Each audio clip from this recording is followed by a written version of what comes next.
Hi hello అండి అందరికీ good morning friends. అందరూ ఎలా ఉన్నారు? బాగున్నారా?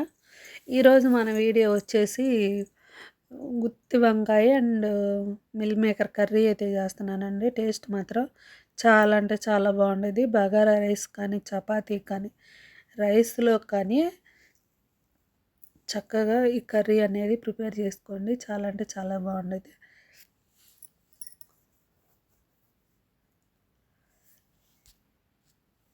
ఇప్పుడు మనం అయితే వీడియోలోకి అయితే వెళ్ళిపోదాము. మనం కర్రీ అయితే ప్రిపేర్ చేసుకుందాము. ఒకసారి మీరు కూడా ట్రై చేయండి ఫ్రెండ్స్.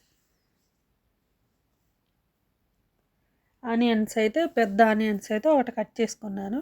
టమాటాలు అయితే చిన్నవి అయితే ఒక 2 కట్ చేసుకున్నాను. మిక్సీ గిన్నె తీసేసుకొని ఇప్పుడు దీంట్లో మసాలా అయితే వేసుకోవాలి. ధనియాలు అయితే ఒక స్పూన్ నిండా వేసుకొని, అర స్పూన్ కన్నా తక్కువ కొంచెం జీలకర్ర అయితే వేసుకుంటున్నాను. గసగసాలు ఒక స్పూను, దీంట్లో జీడిపప్పు అయితే ఒక 6 అయితే వేసుకుంటున్నాను. జీడిపప్పు వేసిన తర్వాత వేరుశనగ పప్పులు కూడా వేసుకోండి. ఒక 2 స్పూన్లు వేరుశనగ పప్పులు నేను తర్వాత అయితే వేసాను. చెక్క లవంగాలు కూడా వేసేసుకొని, తెల్ల నువ్వులు అయితే ఒక 2 స్పూన్లు అయితే వేసుకుంటున్నాను. తెల్ల నువ్వులు కూడా వేసిన తర్వాత కారం అయితే ఒక టేబుల్ స్పూన్ నిండా అయితే వేసుకోవాలి. కారం వేసిన తర్వాత పసుపు కూడా ఒక అర స్పూన్ వేసేసుకొని, కొబ్బరి ఉండేది కదా, ఎండు కొబ్బరి ముక్కలు అయితే వేసుకుంటున్నాను. ఒక 4-5 పలుకులు, 4-5 స్పూన్లు అయితే వేసేసుకొని ఇట్లా పొడిలాగా మిక్సీ పట్టేసుకోండి. మెత్తగా మిక్సీ పట్టేసిన తర్వాత ఇందాక మనం ఆనియన్స్ కట్ చేసుకున్నాం కదా, ఆనియన్స్ టమాటా వేసేసుకొని కొంచెం కొత్తిమీర కూడా వేసుకుందాము. చింతపండు అయితే చాలా తక్కువ, అంటే ఈ వీడియోలో చూపించేంత చింతపండు అయితే వేసుకోండి. చిన్న నిమ్మకాయ సైజు కన్నా సగం అయితే వేసుకోవాలి. ఇప్పుడైతే అల్లం వెల్లుల్లి పేస్ట్ అయితే 1.5 స్పూన్ వేసేసుకొని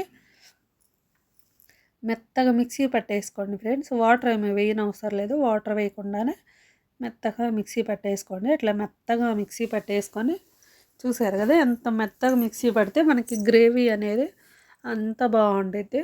స్మూత్గా అయితే వచ్చింది గ్రేవీ అనేది. ఇప్పుడు ఈ మిక్సీ పట్టిన పేస్ట్ ఏదైతే ఉందో అది పక్కకు పెట్టేసి వంకాయలు అయితే తీసుకుందాము. నేనైతే తెల్ల వంకాయలు అయితే తీసుకున్నానండి. 1/2 కేజీ వంకాయలు అయితే తీసుకున్నాను. ఒక బౌల్లో వాటర్ వేసేసుకొని సాల్ట్ అయితే ఒక స్పూన్ నిండా వేసేసుకుందాం. వేసి వంకాయలు కట్ చేసి సాల్ట్ వాటర్లో అయితే వేసుకోవాలి.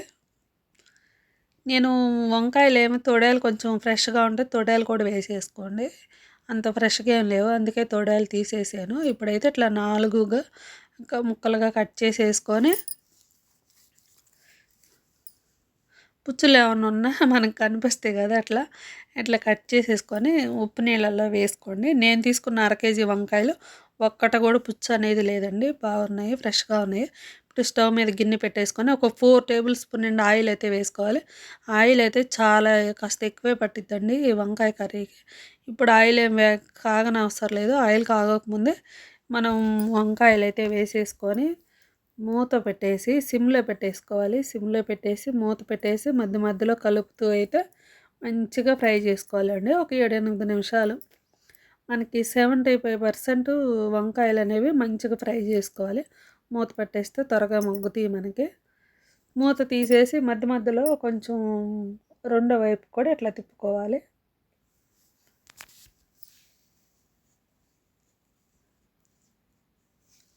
నల్ల వంకాయలు అయితే ఇంకా బాగుంటాయండి. నల్ల వంకాయలు కూడా టేస్ట్ చాలా బాగుంటాయి.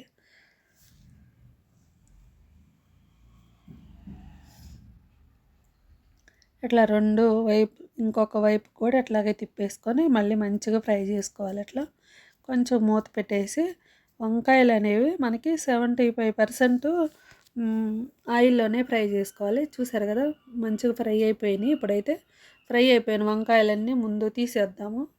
తీసి ప్లేట్లోకి అయితే వేసేసుకుందాము.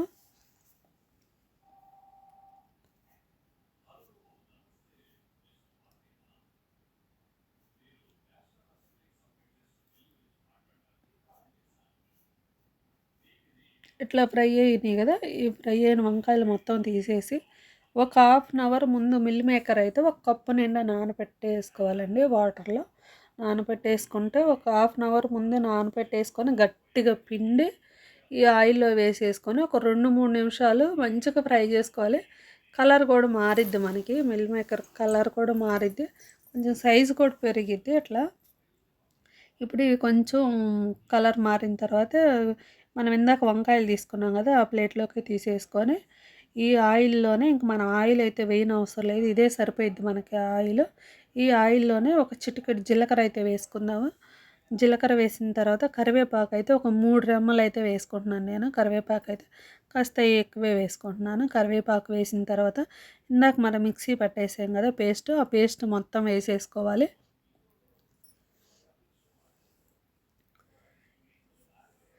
ఈ పేస్ట్ మొత్తం వేసేసిన తర్వాత అస్సలు కలుపుతూనే ఉండాలండి, ఎందుకంటే మనం జీడిపప్పు వేసాము అండ్ వేసాం కాబట్టి త్వరగా అడుగంటది. ఇప్పుడైతే ఇందాక నేను పల్లీలు అయితే వేయలేదు కదా, ఇప్పుడైతే పల్లీలు అయితే వేయించి ఈ పేస్ట్ చేసుకున్న పల్లీలు అయితే ఒక స్పూన్ నిండా వేసుకుంటున్నాను. ఒక టేబుల్ స్పూన్ నిండా వేసేసుకొని మంచిగా కలిపేసుకోవాలి. మీరు పల్లీలు, నేను ఫస్ట్ ధనియాలు వేసేటప్పుడే వేసేసుకోండి, ఒక 2 స్పూన్లు వేయించిన పల్లీలే వేసుకోండి, అప్పుడే బాగుండిద్ది మనకి. ఇప్పుడైతే పల్లీలు ఇవన్నీ మొత్తం పేస్ట్ వేసాం కదా, ఈ పేస్ట్ మొత్తం ఒక 7-8 నిమిషాలు అయితే మంచిగా ఫ్రై చేసుకోండి, మధ్య మధ్యలో కలుపుతూ ఫ్రై చేసుకొని ఒక 7-8 నిమిషాల తర్వాత అయితే 300 ml వాటర్ అయితే వేసేసుకొని మొత్తం ఒకసారి కలిపేసుకుందాము. కలిపేసిన తర్వాత సాల్ట్ అయితే చూసుకోవాలండి, సాల్ట్ అండ్ మనకి కారం కూడా చూసుకోవాలి మనం. నేను ఉప్పు అయితే వేసుకుంటున్నాను, నేను అసలు ఫస్ట్ నుంచి ఉప్పు వేయలేదు, చూసారు కదా మీరు, వంకాయల్లోనే వేసాను. ఇప్పుడు మూత పెట్టేసి కొంచెం ఇట్లా తెరలి ఒక 2-3 నిమిషాలు ఈ మసాలా అనేది బాగా తెరలాలి. తెరిలిన తర్వాతే, బాయిల్ అయిన తర్వాతే ఇప్పుడు వంకాయ ముక్కలు అయితే వేసేసుకొని